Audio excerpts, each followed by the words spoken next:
All right, good morning, everybody. Wonderful to meet you. My name is Justin Mog. I'm the Sustainability Coordinator here at the University of Louisville. Officially, I'm the Assistant to the Provost for Sustainability Initiatives, and I've been in this role since 2009. Before I get started talking about U of L's sustainability initiatives and how we can use the campus as a living lab, it would really help for me to meet you all a little bit and know especially what you're thinking about in terms of your own research interests or what you'd particularly like to hear about today. That might help me decide what to focus on because there's so much going on. So if you all don't mind, I'm just going to call on you and you could share briefly what particular areas of sustainability you're interested in. So why don't we start with Matthew Arnold? Yes, can you hear me? Yeah, go ahead, Matthew. I'm majoring in civil environmental engineering. Oh, great.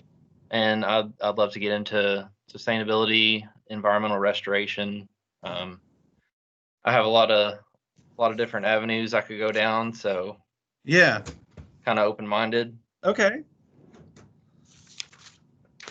When you say restoration, what are you thinking? Are you thinking like ecological restoration?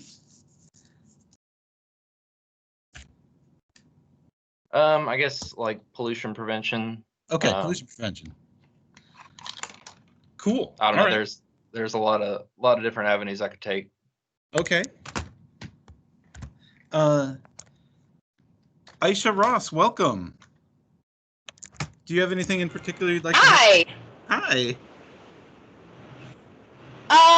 My research interests are in regenerative farming and changing.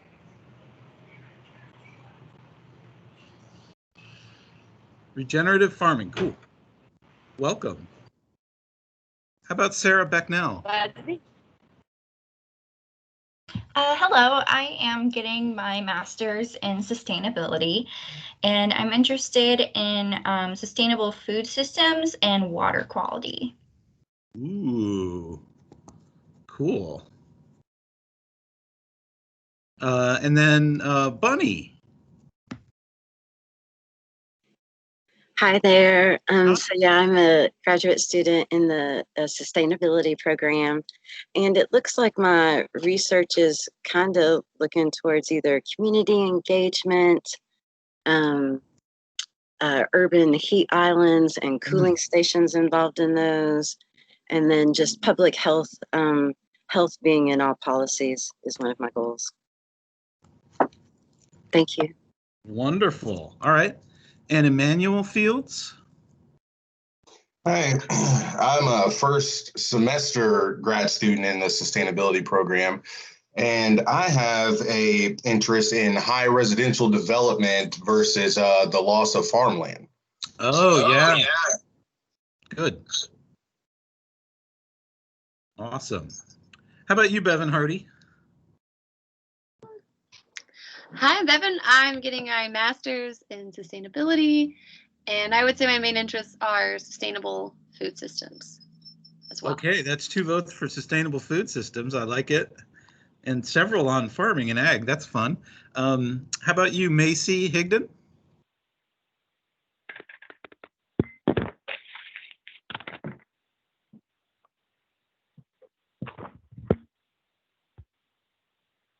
Are you there, Macy?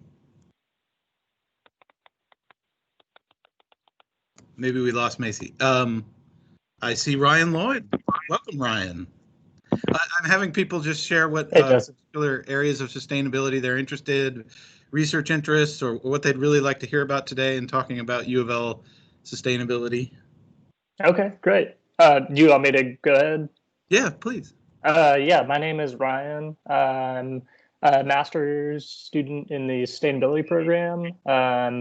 My main interest is in community and renewable energy, and I'm also the bike share intern for U of L's bike share program. Nice. Good to see you again. Yeah, you too. I'm honored to have as a guest Mary Corfidge. We, of course, have a Corfidge native plant garden here on campus. going to mention that for sure. Mary, welcome. We're just introducing ourselves and maybe what areas of sustainability we're interested in.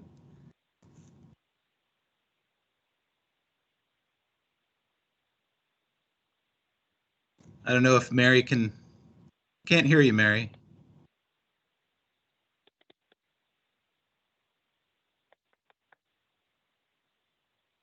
Okay, we can't hear Mary. What about Mary Rudolph?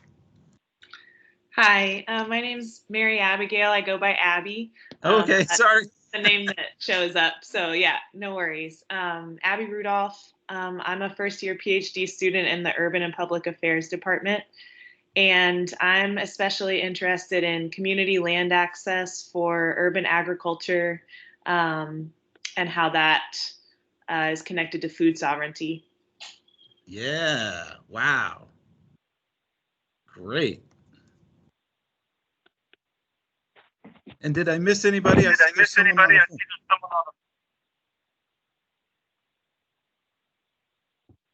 Anyone else want to share?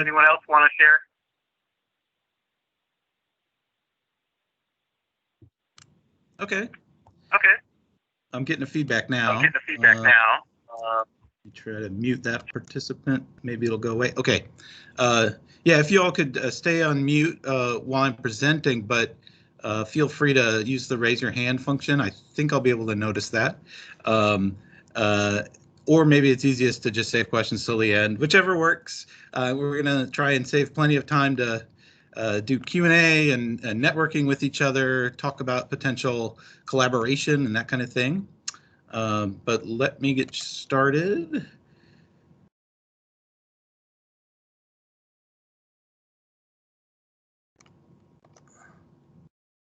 All right, can you all see that? Can someone confirm that you can see that? Yes. Thank you. Okay. Yeah, I can see it. Yeah, I can see it now. Great. Okay. Yeah, so as I said, or if you just came in late, I'm the sustainability coordinator here at U of L, and I've been doing this since 2009. Some universities structure this with a big Office of Sustainability and a budget and or a significant budget and things like that. We kind of diffuse responsibility for sustainability at the university. It's kind of everybody's job here, rather than, you know, if someone sees a problem in sustainability, well, the Office of Sustainability will take care of that.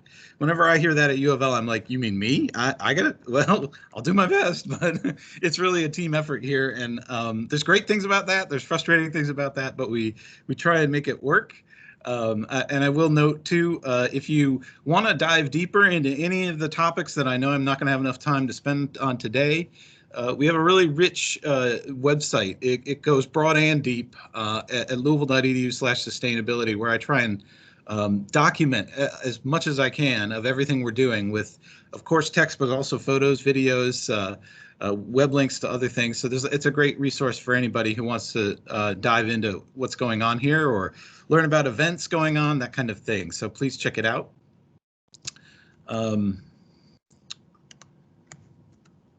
So before we go any further, I want to just frame a little bit about what sustainability is. What the heck are we going to talk about today? And there are many ways to think about sustainability. I like to think about it as a balancing act. The Venn diagram's been a popular way to think about it, as in there's a sweet spot in the middle that we're aiming for, where we start making decisions and planning and policy that not only considers our environmental impact. We all know we've been screwing that up, right? But we've also really been screwing up our social impact, right? We have not figured out how to get rid of racism and police brutality and mass incarceration and you name it, right? This is hot in the news today, and it is just as important to sustainability as any environmental concern. And we have to do both at the same time. And not just that, we have to figure out how to make a sufficient and functioning economy that is equitable and that doesn't concentrate wealth and all of those other things that also lead to disaster. There's another way to think about it. Some people like this Venn diagram, where you kind of recognize that actually society, the economy, human wellness, that's all a wholly owned subsidiary of the environment. In other words, If the environment, if the relationship with the planet is broken, it really doesn't matter what else we do. I don't know that I totally buy into that. I mean, obviously it's true in some sense, but to me that belittles the importance of fixing our social and economic and health issues, and those are just important. One other way of conceiving it that I really like is the compass. And if you haven't seen this one, it's from Alan Atkinson. He's the very first person I cited in my dissertation work back in the late 90s, one of the first early thinkers about sustainability. He likes to conceive of it as this sort of sustainability compass, where we have to, in planning our roadmap, we have to think about nature, economy, society, and well-being all at once. But on the right in bullets there, you can see what to me are some of the core elements of any sustainable system at any scale, whether we're talking about the whole planet, a country, a state, a city, a school, or just your life. In every case, what we got to do is figure out how to get rid of pollution and waste, get rid of abuse and injustice, rely on renewable resources, get out of our disposable mindset, swap that for durability. We need to cultivate diversity at all levels. That's what keeps us strong and healthy, certainly ecologically, but also socially and in the human and society realm. We need to build more resilient communities because we know there are shocks coming, natural shocks, human-induced shocks, economic shocks, and we need to be able to bounce back positively from those rather than just replicating the old faulty systems. And no matter what, we got to recognize limits, right? There are ecological limits, financial limits, social limits, et cetera. And we need to live within our means, basically. So that's what I think about sustainability, but I would love to hear your thoughts later or to keep you engaged on that topic because it's a very contested concept. So the question is, well, okay, you want to do sustainability at U of L, how would you even measure that? There's so much to do, right? And there's so many things to think about. And so metrics in sustainability, to my mind, have always been really key. And that was what my dissertation research was all about. How do we measure something that claims to be doing sustainable development? So what we use in the context of higher education is a framework called STARS, the Sustainability Tracking Assessment and Rating System, that's put out by our professional organization, the Association for the Advancement of Sustainability in Higher Ed, or ASHE. And this is a fully transparent, comprehensive platform for measuring progress in sustainability that captures social, economic, and environmental variables all at once. And it's totally voluntary, but you get a rating that's good for 3 years. And U of L has gone through this process 4 times. In fact, we were a charter participant in the STARS system when it was first launching. We were the 10th school in the world to contribute data to STARS back in, I believe, 2010. And we've moved from a silver rating to a gold rating. We're working towards a platinum rating. It's a point-based system, and so our grade, if you will, keeps increasing every time we do it, which is good. We're headed in the right direction. Although I will say it has plateaued a little bit, like the curve has flattened slightly, unfortunately. But hey, we're still going in the right direction. And this has shown that U of L is certainly the most sustainable school in Kentucky, one of the top in the Southeast region. But yes, there are certainly other schools in the country and in the world that are doing even better and that we can learn from. And that's kind of the point of STARS, is to also be able to see other schools' data and learn from what they're doing, and maybe that'll help inform our work. But we know that sustainability is always got to be locally relevant, and it has to make sense where you are. So it's never about some silver bullet or just plucking a solution from over there and just applying it directly to your situation. You can experiment with those things, but you got to find out what works locally. We're also on Sierra Club's Cool Schools list, and we're in Princeton Review's Guide to Green Colleges. We've been ranked a bicycle-friendly university by the League of American Bicyclists and a Tree Campus USA by the Arbor Day Foundation. So we try and measure this in a lot of different ways. I'll say that none of them is absolutely perfect, but they're very helpful. And when you can start measuring things, you can start putting it into a strategic plan, right? So a key thing that has helped launch U of L's sustainability initiatives and move us far along over the last decade or so is putting sustainability into your strategic plan. So before 2008, it wasn't in there. I mean, there were different things related to sustainability in there, but now it's a core part of our strategic plan that we want to improve our STARS score. And again, we're really early adopters of that, so I honor the university for doing that. And it was also in 2008 that we signed a climate commitment. The president at the time signed on to what was then called the American College and University President's Climate Commitment, pledging that UofL was going to recognize that climate change is indeed the greatest crisis facing humanity, and we're going to do something about it. Every school who signs on to this commitment gets to decide how quickly they're going to decarbonize. UofL has made a commitment to get to net neutrality, carbon neutrality by 2050, with interim goals along the way, including one for 2020, which I'll talk more about in a minute. So how do we structure it at UofL? Well, we have a university-wide sustainability council, which is open to everyone and anyone who wants to change the way we do things around here.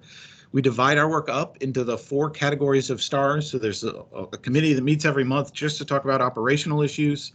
And we'll talk more about those further on in the presentation, but it's, energy, food, buildings, transportation, all that kind of stuff.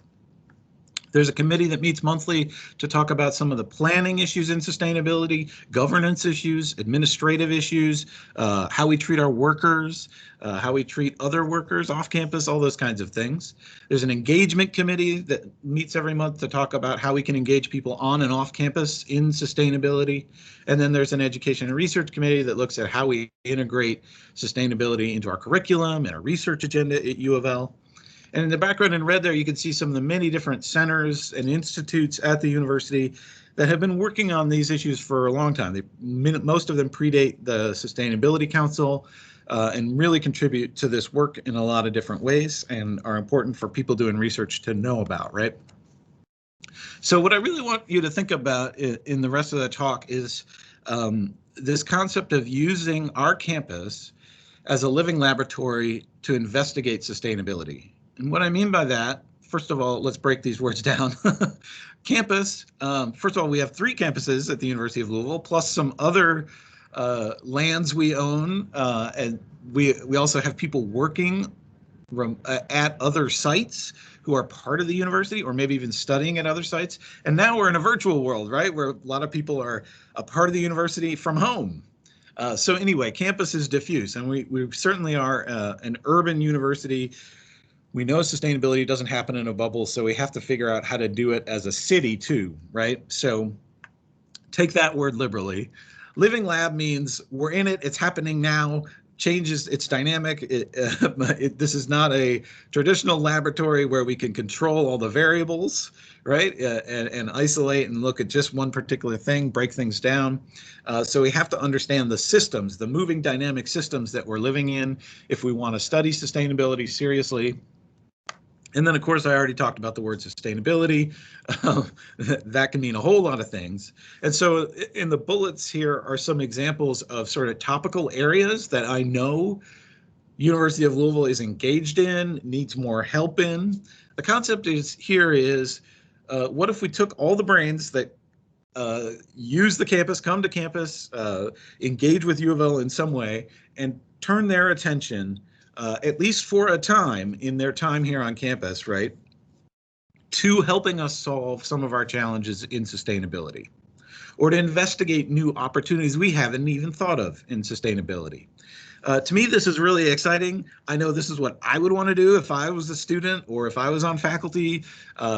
It not only makes it more engaging and interesting, it's right in front of you. You don't have to think about theory or someplace far away. You don't have to spend money in carbon emissions traveling there. You can study it right here.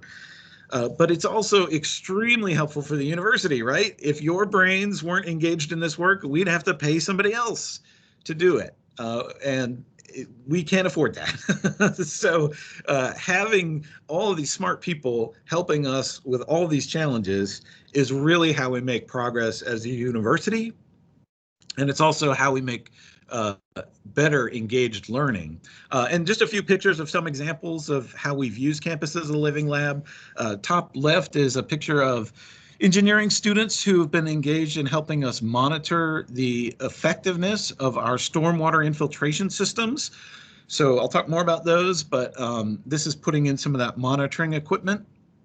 In the upper right is an example of a really cool research and renewable energy project that the Conn Center for Renewable Energy research is doing. It's one of two, I think. I just learned there was another one. Dual axis solar array in the state. So it tracks the sun throughout the days and throughout the seasons to capture more energy.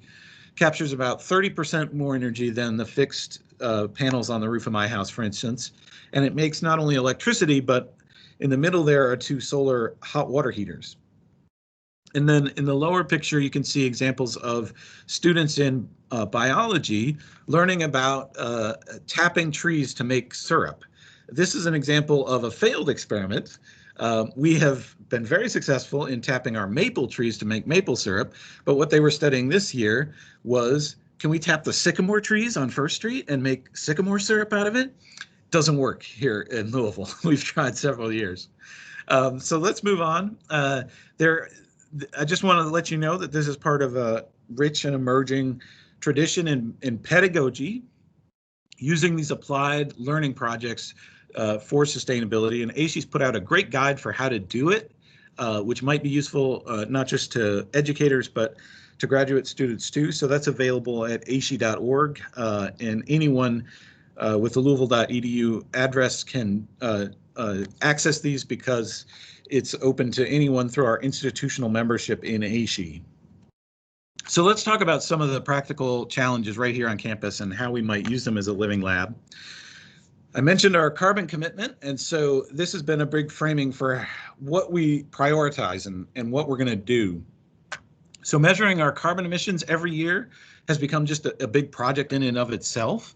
There's a lot of work to be done there. That's not necessarily just grunt work, but also thinking about how do we measure this better? You can't just put meters on every, smokestack and tailpipe and get an exact number of, carbon molecules released to the atmosphere. That's not what we're doing here. We're estimating emissions based on all kinds of different factors. It's a massive spreadsheet, and then trying to get a good handle on them. And these are the trends in our emissions over the years. Again, generally going in the right direction, but plateauing a little bit in recent years. So let me talk a little bit about the different pieces of this. Oh, and I should note, in red there are our goals. So the top line is our 2020 goal of a 20% emissions reduction. You can see we're not quite there. And 2030, our goal is a 40% emissions reduction. So what makes up all these emissions? Well, half of it is the electricity we purchase from LG&E. About 21% is the fossil fuels we burn right here on campus to keep our buildings warm in the winter and cool in the summer. But then about 25, a quarter or so of our emissions are due to travel. And then there's some other smaller things like refrigerant releases, and solid waste contributes to it as well. So we developed a plan in 2010 to do something about these emissions. And this graph shows you our overall goals, not our actual trajectory, but our goals, right? So there's that 20% reduction by 2020, the ultimate goal of neutrality by 2050. There's many different pieces to this plan, and it does need to be updated, which we'd love to get students and faculty involved in updating it. But let me talk about some of the things that we're doing. Energy conservation and efficiency is absolutely key. It's where you start, right? Before you even start thinking about renewable energy, you got to start thinking about, how do I conserve? How do I stop wasting energy in the first place? And this is really a no-brainer for university administrators because you're wasting money when you waste energy, right? So there's high motivation. It's really politically easy to make these projects happen. And so we've been able to invest $50 million since I got here in 2009 in all kinds of energy efficiency measures on all of our campuses, pretty much every building, and it's adding up to saving over 12 grand a day in utilities. But our utility bill remains very high. We're still paying about $2 million a month for utilities at the university. And so there's tons of opportunities out there for energy efficiency, but we need your help figuring out what those are. We don't have an energy manager per se, whose everyday job is to come to campus and look for efficiency. So we need your help. We also need to build smarter, and we're doing that. We build to the LEED standards from the U.S. Green Building Council, which is honestly becoming fairly standard across the board in construction these days. But we go above and beyond the basic certification and now almost always try to pursue LEED Gold, and we have LEED Gold buildings on every campus. Top right is the Clinical and Translational Research Building, CTR, up at the Health Sciences Center. When it was built in 2009 or 10, it was the largest LEED Gold research facility in the country. On the lower right is a picture of our Shelby campus out in the suburbs.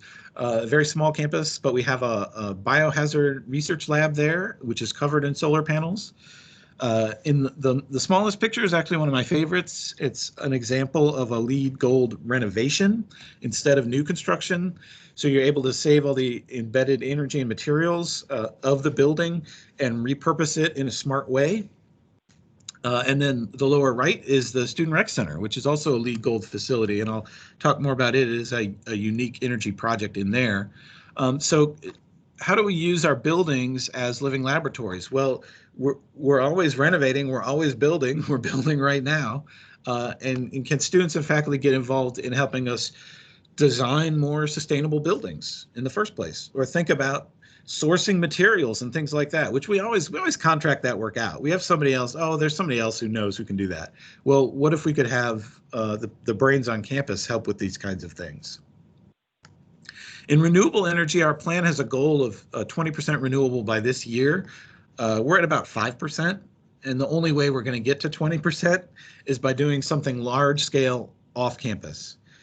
Even if we covered every building on campus with solar panels, we wouldn't be able to reach that 20% goal. Now, we should cover every building on campus with solar panels, but we have to do even more than that. And so we've done a lot of cool things, and one great example right off the bat in the upper left is students getting involved in campus as a living lab. We had students in chemical engineering converting waste cooking oil from the dining halls into biodiesel and putting it in our campus shuttles. We have solar projects around campus, like our solar pool heater on the natatorium. The new Belknap Academic Building has a solar array on the top of it. Our geothermal project is that Student Rec Center, and there's a picture of drilling the wells that are now underneath of the artificial playing field outside of the SRC. And that's our only geothermal project. And is there opportunity for doing more of it? It gets complicated in an urban environment with not only utilities, but brownfield issues and not wanting to mobilize contaminants that may be beneath the ground, but it is doable. We don't have any wind projects at all, so there's an area of research.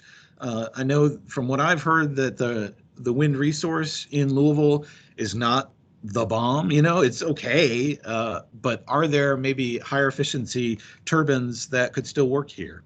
And then hydropower is another thing that we do use through LG&E. That's part of their renewable energy mix, is at the Falls of the Ohio. But are there perhaps smaller scale hydropower systems that we could use? Could we refurbish existing dams that aren't working, like Center College has done on the Kentucky River? Well, everybody wanted to talk about food, so let's do it. I think food is the beating heart of sustainability. Every time you pick up that fork, you're making immediate decisions that touch all 4 points of that compass I showed you, right? Like obviously what you eat is really tied to wellness, but it's so tied to your choices about food are so tied to a thriving local economy. It's tied to workers and society. Farm workers are some of the most abused and exploited. Farmers themselves, small-scale farmers especially, but even large-scale farmers are under constant threat of going under. The whole economic system in agriculture is go big or go home, you know, so the whole economic structure is upside down and backwards and wrong, and needs to be fixed. And then, of course, farms and food production have a huge environmental impact. Shipping food, what you do with food waste, all of this stuff is intimately tied to our environmental impact. So UofL's made some commitments to purchase local. In fact, we've written it into our contract with Aramark that provides our dining service to source at least 30% local. And you can see a map of where they source from.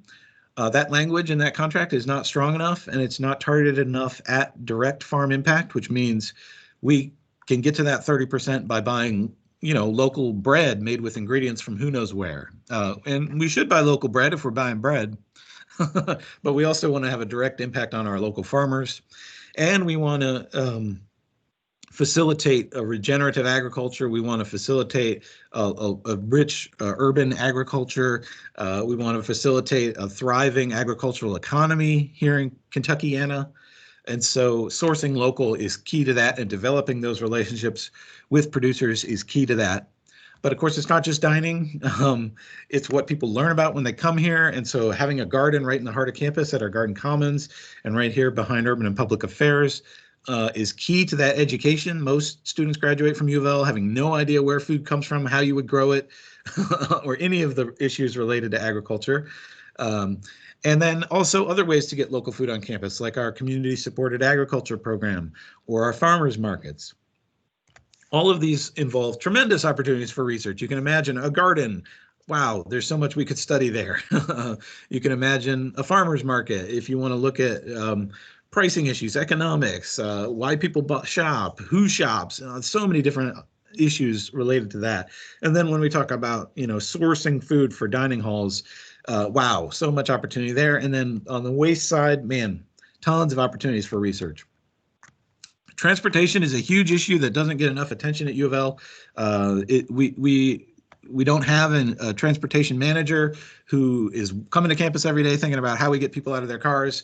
I think I'm one of the few people who does that, and I've got a million other things to do. So you can see I've not been very successful in getting people out of their cars. Transportation remains about 26% of our emissions now, and commuting is a huge, huge part of that. And we did make some progress, especially when we had a parking cash out program, a Earn a Bike program, where we'd give you a $400 local bike shop voucher if you were willing to give up your right to a parking permit at UofL. That did show some decrease in the numbers, but the new administration came in and said that idea is repulsive and will never fund that again. And so we saw what happened with transportation. Also, gas prices went down. There's a lot of things influencing it, right? But we do see that currently 68% of our students and 82% of our employees are choosing driving alone as their primary mode to get to campus. And getting these numbers is also a great research opportunity. So we do a year-round survey, and then we get a whole bunch of data from all of our campus population. And there's a lot of ways you can slice that data and analyze it and study different aspects of this question of commuting. So lots of research possibilities there. And then there's all the transportation options that we provide. And how could we make them more effective and functioning and efficient and attractive for our students, faculty, and staff, whether it's talking about bike share or transit and our relationship with TARC, or getting people in carpools. And all of this stuff, of course, is impacted by COVID, and a whole different conversation there that we don't have time for right now. I don't want to go on forever. I want to leave time for Q&A, but these are huge concerns to me, and we need more people working on them for sure. How we manage our landscape and the water that hits it is huge, huge issues for us. Upper right is a picture of 1 week before I moved to Louisville, the Great Flood of 2009, which was really a wake-up call for us that we need to do something about stormwater on campus. And the result has been working with MSD to install massive underground infiltration systems all over campus. This is a picture of the Graumar Oval where we installed one. Basically, the idea is disconnect all the downspouts on all the buildings around the campus, and then all the parking lots, any hardscape on campus where we used to funnel the water into our combined sewer system. We're going to now funnel into stormwater infiltration systems where it has a chance to get where it should go, which is the groundwater, instead of into a shared pipe with our sewage. So that has been a huge success. We've seen flooding go down. There's still a citywide problem, though, and there's a lot more work to be done there. And I would also say that these systems are great, but nobody sees them. They're invisible. Nobody learns from them. If data is being gathered on them, which I think it is from that project I showed you earlier, nobody knows about it. Nobody sees it. It's not like we got a dashboard about it. So we could do better there. But also, we need to do more visible things like rain gardens and rain barrels and things people can see and interact with and learn from on campus. How we treat our trees is also super essential to sustainability, obviously. We try and get people involved in studying our trees, whether it's just documenting what we have. Our tree inventory is always in need of updating. coming up with plans for diversifying our tree species, prioritizing natives, handling things like the emerald ash borer, planting food-bearing trees, and then managing them on campus, protecting trees during construction projects. All these things are great research opportunities. As is the de-lawning effort on campus. We know that all of these lawns we've got all over our campus, man, that aesthetic needs to go. It is not in any way sustainable, and it's not useful or practical. A huge drain on our campus resources is mowing those lawns all the time. So figuring out ways to reimagine our landscape, and the Corfage Native Plant Garden has been a huge part of that. This is the very first moment that garden was installed, and I wish I had a more recent picture to share with you right now, but it's beautiful now.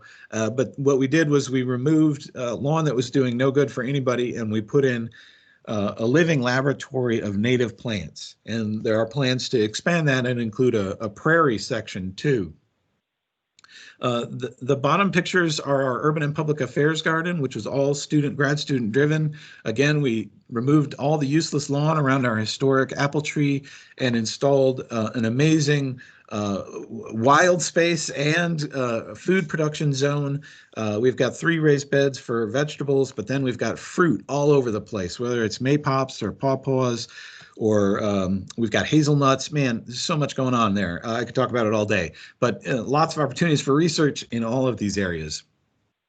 In terms of managing our solid waste, there's tons of room to do better there. We keep about 43% of our waste out of the landfill as of last year. Boy, that's a lot of stuff that could be something useful could be done with, right? And I'm not just talking about your bottles and cans, but all of our organic food waste, reusable items, construction debris, all this stuff it is handled at some level at U of L. A lot of it gets recaptured. And in fact, these numbers are very impressive to my colleagues at other schools. But every time I look at them, I think opportunity, right? I think, wow, we could do so much better. 57% better. Almost everything we produce here could have a potential reuse or recycling of some kind. And so it's a question about how do we capture those resources and put them to better use. This is a breakdown of our waste stream from last year. You can see that about half of it is going to the landfill, 14% of it is getting composted, 12% of our solid waste stream is just paper that's being recycled. That number is going down all the time. Cardboard is a huge thing for us, plastic as well, obviously. And the trend on the lower right is our total solid waste production over time. Yeah, we've grown as a university, so you'd expect these numbers to grow, but we should also be getting smarter. And we've, added recycling and composting and reuse systems that never used to exist. So we should be seeing these numbers go down, I would think. The big spikes in 2016 and 17 are building projects.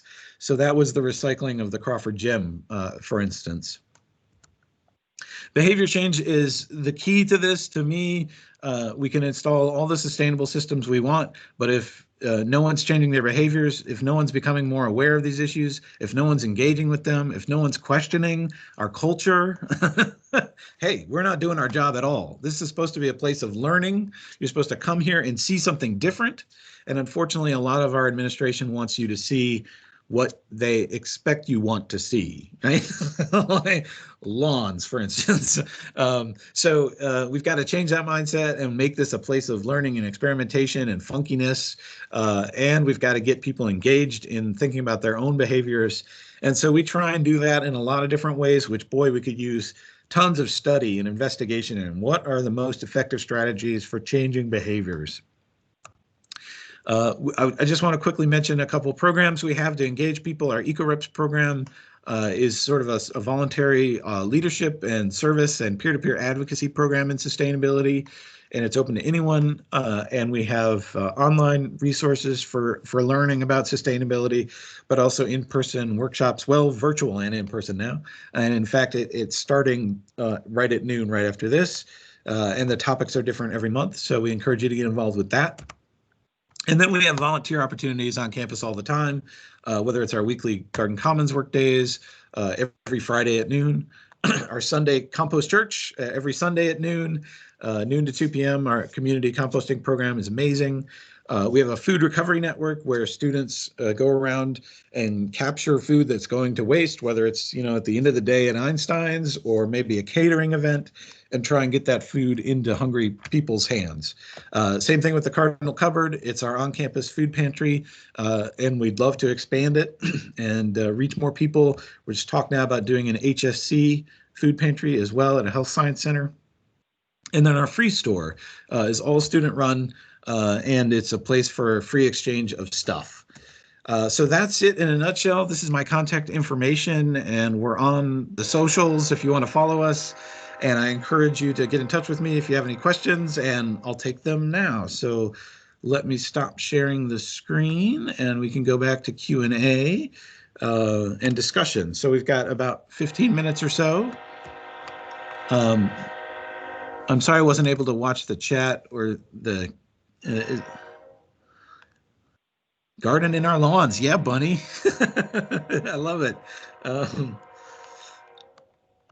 Any thoughts or questions? I had a question about the some of the renewable energy and energy efficiency stuff that you were talking about initially. So you said U of L had a plan to switch to carbon neutral by 2050. Is there also a plan to divest from things like fossil fuel and coal, contingent with that? You mean our investments in fossil fuel companies? Yes. Correct. Okay. There should be a plan for that. We have a committee on investor responsibility within the Sustainability Council that is charged with coming up with recommendations for the U of L Foundation, which is the body that holds our endowment, right? The U of L Foundation hires people to manage those investments and tells them what they want to see happen, although it feels pretty hands-off. And so what we could do is develop some recommendations for the foundation about specific companies to avoid, specific things we should be positively screening for, right? Those kinds of things. In general, investors are moving away from fossil fuels because we know they're doomed and they don't make sense. So it's kind of happening anyway by default, but not nearly fast enough, right? So there is a Divest U of L campaign. You can sign the petition. You can find the link on our website. You can get involved in the community investor responsibility. What's really going to politically make this happen is probably not the Sustainability Council, but people advocating for it, students getting organized around it. So I think that Divest U of L campaign is absolutely critical, and it needs more attention, and it's working on other campuses. We've seen it on other campuses. So that's a research opportunity, sort of a institutional behavior change research opportunity. What moves institutions to divest? We could really learn from that. Great question, though. Yeah, thanks. There's a question about planting fruit trees on campus. I advocate that and physically do that as much as I possibly can. I think our grounds crew is generally open to the idea. There are some places where fruit trees would make a real mess. There are some types of fruit that can be quite odoriferous if they're not managed and harvested well, that kind of thing. But in general, we're totally open to it and want to see more of it.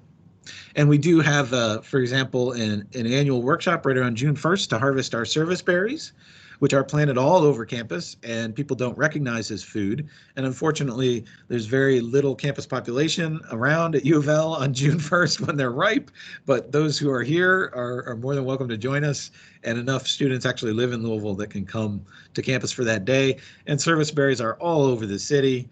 They're great street trees, so it's a good thing. It's a good resource to know about. Any other questions? I see there's a question about networking with local neighborhoods to grow food on campus for free and have a U of L grown farmers market.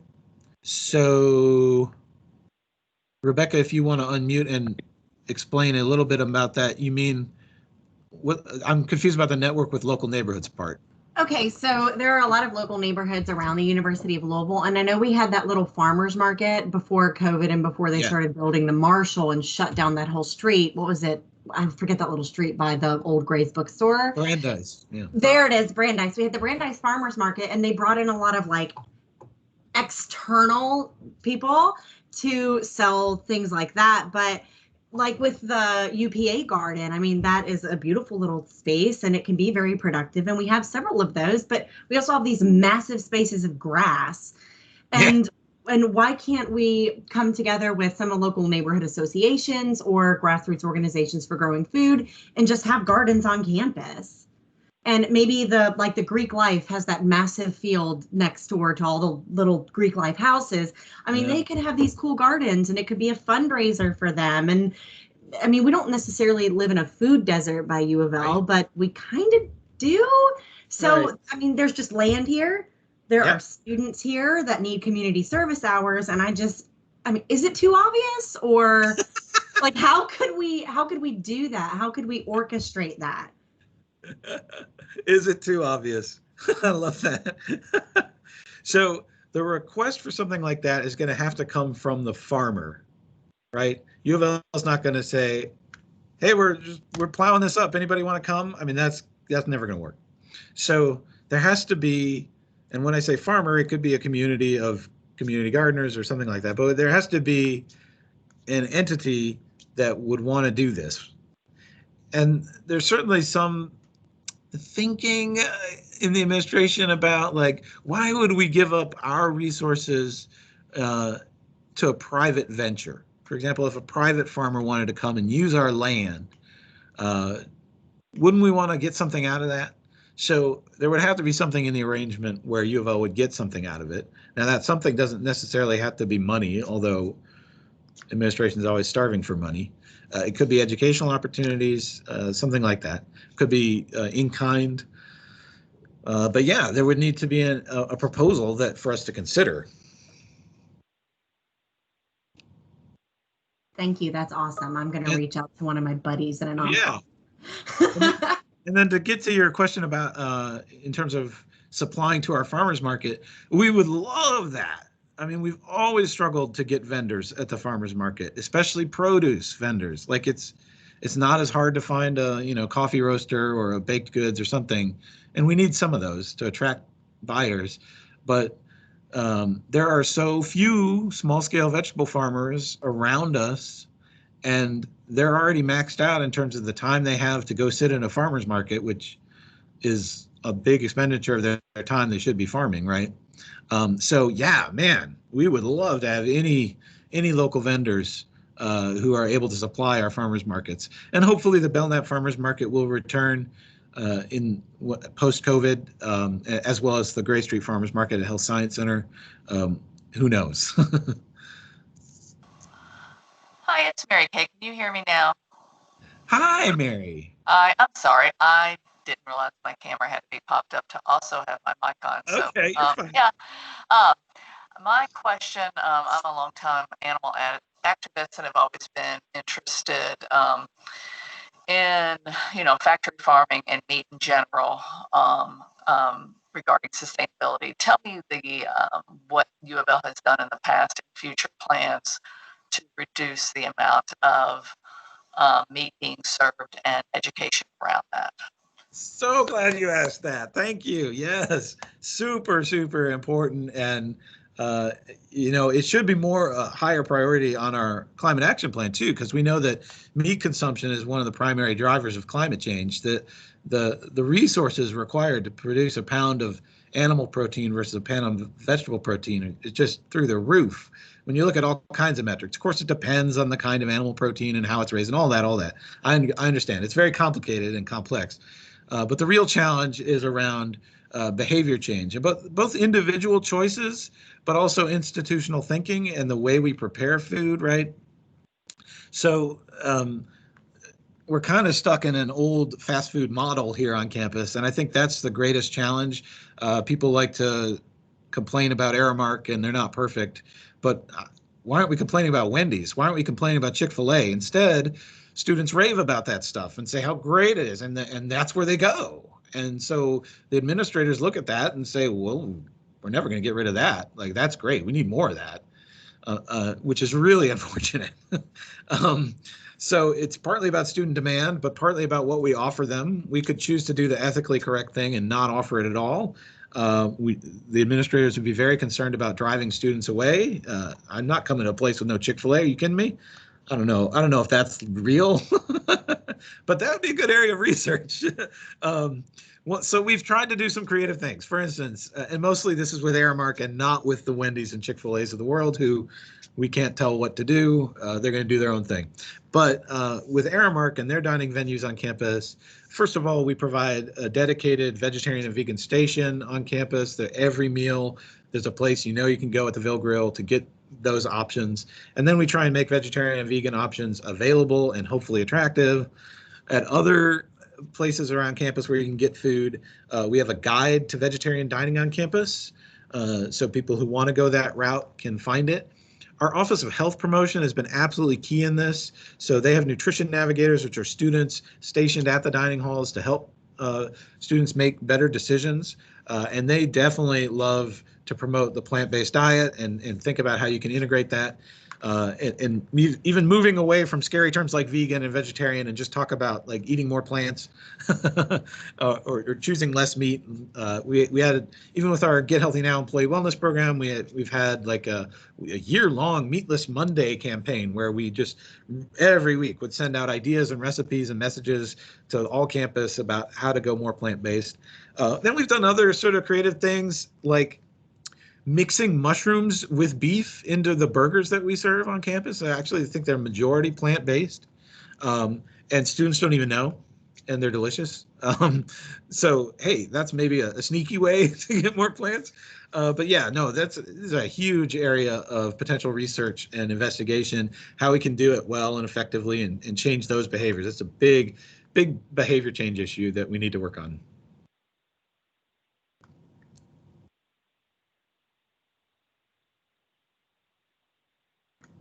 Matthew's asking about water filling stations. The speed needs more, huh? I don't get inside the buildings on speed as often as I should, so you're probably right. We've deployed bottle filling stations all over campus, and it's one of the most frequent inquiries I get.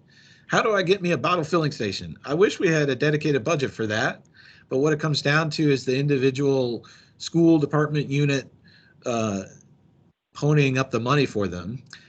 Here in Urban and Public Affairs, we don't have much money, and what we did was put in the cheapest possible option, which are these little gooseneck fillers on top of existing drinking fountains. And that only costs, I mean, you have the most expensive thing is to pay the plumber to come in and install it. If you have to redo any plumbing behind the wall, that's when it starts getting really expensive.